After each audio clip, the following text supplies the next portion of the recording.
Hi ಎಲ್ರಿಗೂ ನಮಸ್ಕಾರ. ನಾನು ಇವತ್ತು ಕಾಲಿಫ್ಲವರ್ ಅಥವಾ ಹೂಕೋಸು ಪಲ್ಯನ ಯಾವ ರೀತಿ ಮಾಡೋದಂತ ತೋರಿಸ್ತಾ ಇದ್ದೀನಿ ನೋಡಿ.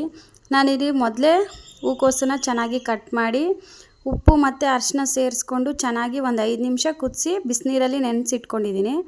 ಇವಾಗ ನೋಡಿ ಒಂದು ಪಾತ್ರೆ ಇಟ್ಕೊಂಡಿದ್ದೀನಿ. ಒಂದು ಪಾತ್ರೆಗೆ ಎಣ್ಣೆ ಹಾಕ್ಕೊಳ್ತಾ ಇದ್ದೀನಿ. ಮತ್ತು ಸೈಡಲ್ಲಿ ನಾನು ಟೊಮೊಟೊ ಈರುಳ್ಳಿನ ಕಟ್ ಮಾಡಿ ಇಟ್ಕೊಂಡಿದ್ದೀನಿ ಮತ್ತು ಬೆಳ್ಳುಳ್ಳಿನ ತೊಗೊಂಡಿದ್ದೀನಿ. ಇವಾಗ ಒಂದು ಪಾತ್ರೆಗೆ ಒಂದು 3 ರಿಂದ 4 ಸ್ಪೂನ್ ಎಣ್ಣೆ ಹಾಕ್ಕೊಂಡಿದ್ದೀನಿ. ಎಣ್ಣೆ ಬಿಸಿ ಆದಮೇಲೆ ಅದಕ್ಕೆ ನಾವು ಸಾಸಿವೆ ಮತ್ತು ಜೀರಿಗೆ ಹಾಕ್ಕೊಳ್ಳೋಣ. ಫಸ್ಟ್ ಟೈಮ್ ಯಾರೆಲ್ಲ ವಿಡಿಯೋ ನೋಡ್ತಿದ್ದೀರಾ ಎಲ್ಲರೂ ಚಾನಲ್ನ ಸಬ್ಸ್ಕ್ರೈಬ್ ಮಾಡಿಕೊಂಡು ವಿಡಿಯೋನ ನೋಡಿ. ಇವಾಗ ನೋಡಿ ಸಾಸಿವೆ ಜೀರಿಗೆ ಹಾಕ್ಕೊಂಡಿದ್ದೀನಿ. ಸಾಸಿವೆ ಜೀರಿಗೆ ಎಲ್ಲ ಚೆನ್ನಾಗಿ ಫ್ರೈ ಆದಮೇಲೆ ನಾವು ಇದಕ್ಕೆ ಈರುಳ್ಳಿ ಮತ್ತು ಬೆಳ್ಳುಳ್ಳಿ ಕರಿಬೇವನ್ನ ಹಾಕ್ಕೊಳ್ಳೋಣ. ಈ ಥರ ಪಲ್ಯ ಮಾಡಿಕೊಂಡು ನೀವು ರೊಟ್ಟಿ ಚಪಾತಿ ಅನ್ನದ ಜೊತೆ ತಿಂದರೆ ತುಂಬಾ ಚೆನ್ನಾಗಿರುತ್ತೆ. ಇವಾಗ ಬೆಳ್ಳುಳ್ಳಿ ಕರಿಬೇವು ಮತ್ತು ಈರುಳ್ಳಿನ ಹಾಕ್ಕೊಳ್ಳೋಣ. ಒಂದ್ಸರಿ ಈ ಥರ ಟ್ರೈ ಮಾಡಿ ನೋಡಿ. ಮತ್ತು ಬೇಗ ಕೂಡ ಮಾಡ್ಕೊಳ್ಬೋದು. ಒಂದು 10 ನಿಮಿಷದಲ್ಲೇ ನೀವು ಈ ರೆಸಿಪಿನ ಮಾಡ್ಕೊಳ್ಬೋದು. ಇವಾಗ ನೋಡಿ ಈರುಳ್ಳಿ ಕರಿಬೇವು ಬೆಳ್ಳುಳ್ಳಿನ ಹಾಕ್ಕೊಂಡಿದ್ದೀನಿ. ಇದನ್ನು ಒಂದ್ಸರಿ ಚೆನ್ನಾಗಿ ಮಿಕ್ಸ್ ಮಾಡ್ಕೊಳ್ಳೋಣ.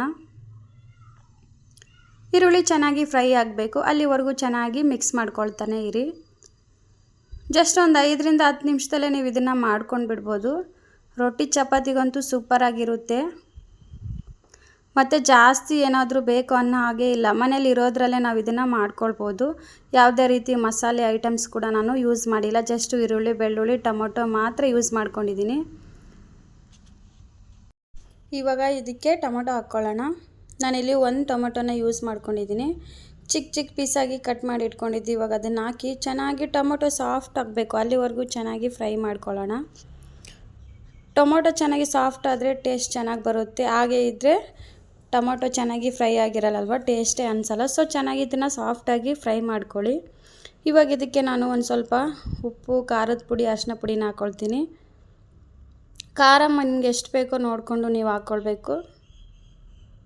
ಇವಾಗ ನಾನಿಲ್ಲಿ ಒಂದು 2 ಸ್ಪೂನಷ್ಟು ಖಾರದ ಪುಡಿನ ಹಾಕ್ಕೊಂಡಿದ್ದೀನಿ.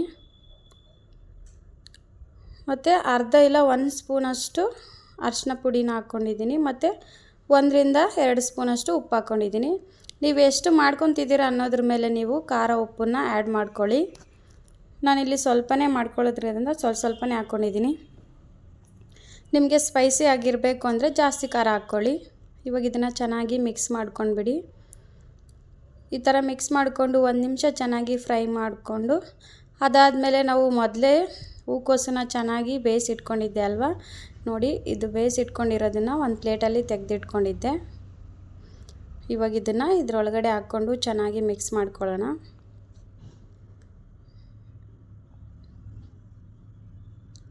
ಇದನ್ನು ಒಂದ್ಸರಿ ಚೆನ್ನಾಗಿ ಮಿಕ್ಸ್ ಮಾಡ್ಕೊಂಡ್ಬಿಡಿ.